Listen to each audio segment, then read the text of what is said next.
Shalom, Om Swastiastu, salam kebajikan.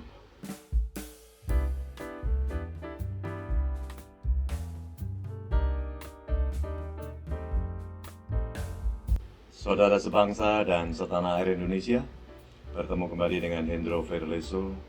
Pada hari ini, saudara, kita ingin mengungkap apakah seorang istri bisa menjadi tersangka jika suaminya melakukan kejahatan. Ini terjadi pada kasus Harvey Mois dan Sandra Dewi. Kita lihat ya, saudara. Pakar hukum pidana Universitas Bung Karno, Budi Yusuf, turut mengomentari kasus korupsi yang menjerat suami Sandra Dewi, yaitu adalah Harvey Mois. Sandra Dewi telah menjalani pemeriksaan di Kejaksaan Agung terkait kasus tersebut pada hari Kamis tanggal 4 April 2024. Pria yang berprofesi sebagai dosen sekaligus menjadi advokat itu pun mempertanyakan pemeriksaan terhadap Sandra Dewi terkait kasus tersebut. Menurut Hudi, saudara, menurut Hudi Yunus ini, menurut Yudi, Sandra Dewi diperiksa terlebih dahulu apakah dia sebagai pejabat atau pemilik saham perusahaan atau turut serta dalam melakukan tindak pidana. Kan ini pertanyaan kita. Walaupun tidak ada aturan, seyogianya pihak aparat melakukan penyidikan dari hulu ya kan sampai ke hilir, saudara. Itu kata Hudi Yunus di Jakarta pada hari Minggu tanggal 7 April 2024. Jadi maksud daripada saudara Hudi ini, apakah ANS atau ASN, pemangku kebijakan yang memiliki wewenang, sudah diperiksa dan ditentukan sebagai tersangka?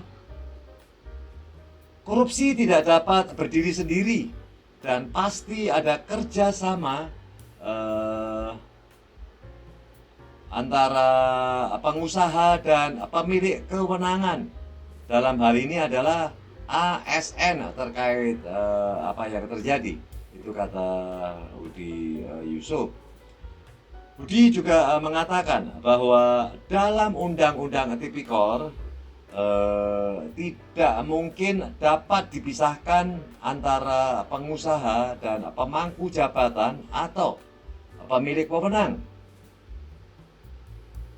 Ini adalah pertanyaan daripada kita, saudara ya, dan coba kita lihat ya. Ini adalah pertanyaan-pertanyaan yang kita berikan kepada saudara-saudara saya ini.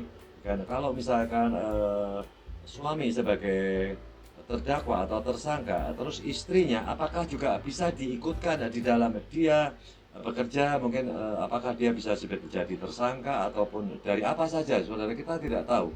Karena sebab potensi yang paling besar terlibat dalam pejabat yang memiliki wewenang untuk mengambil keputusan suatu peristiwa korupsi itu dilakukan atau tidak, ya kan, atau ditolak.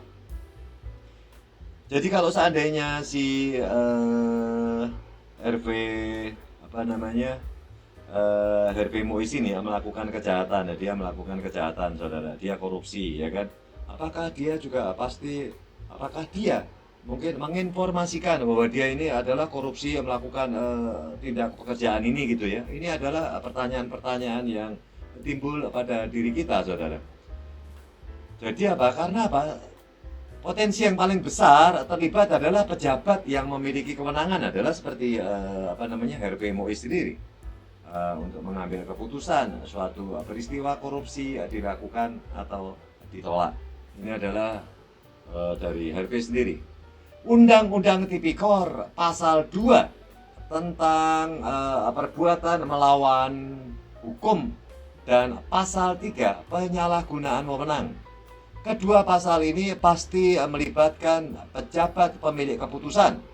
Ada juga pasal 12 terkait gratifikasi dan tentunya melibatkan pejabat, tutur daripada si Budi Yunus. Menurut Hudi, penegak hukum seyogianya mendalami keterlibatan pejabat terlebih dahulu, ya kan?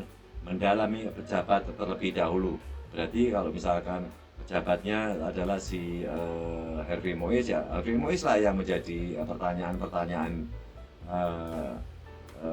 yang ditujukan dari Kejagung. Sandra Dewi itu adalah seorang istri yang belum tentu mengetahui sumber uang dari suami, tidak tahu, belum tentu, saudara. Jadi apakah Sandra Dewi ini, karena Sandra Dewi ini adalah seorang istri, ya, karena belum tentu mengetahui sumber uang dari suami, ya kan? Yang diperoleh itu melawan hukum atau tidak, kita belum tahu, saudara. Dan ini mesti harus ditanyakan dulu, mengapa dia mengundang Sandra Dewi.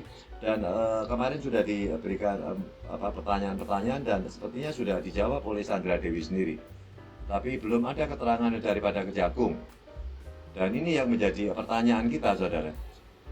Jadi Sandra Dewi ini memang adalah seorang istri, ya, karena dia, apakah Sandra Dewi ini mungkin ditanya, paling pertanyaan-pertanyaan itu seperti, apakah Anda tahu kalau suami Anda itu melakukan kejahatan? Dan apakah Anda mengiyakan kalau suami itu melakukan kejahatan?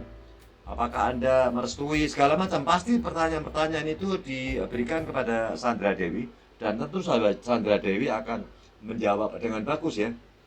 Karena apa yang terjadi pada suami istri ini, kita tahu daripada kasus ini pertama, saudara. Kasus ini muncul ke permukaan, ya kan? Permukaan, terus muncullah yang bernama seorang Helena Lim. Nah, Helena Lim itu diundang, saudara, dipanggil oleh kejaksaan. Dan waktu itu Helena Lim ditanyakan segala macam. Waktu Helena Lim diundang oleh kejaksaan, itu Helena Lim saya tahu tidak ada di rumah. Ada seorang atau orang lain yang di dalam rumah Helena Lim, tapi Helena Limnya sendiri tidak ada di rumah. Dan waktu itu ada seorang wanita, ya kan, seorang wanita itu akhirnya diperintahkan oleh tim daripada Kejaksaan Agung untuk membongkar berangkas daripada Helena Lim, ya kan.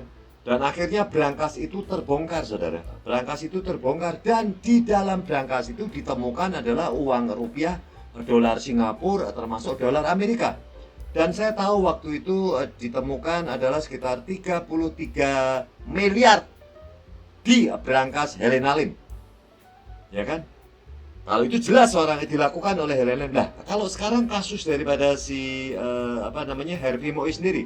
Harvey Mois ini kan harusnya ditanya dulu, saudara.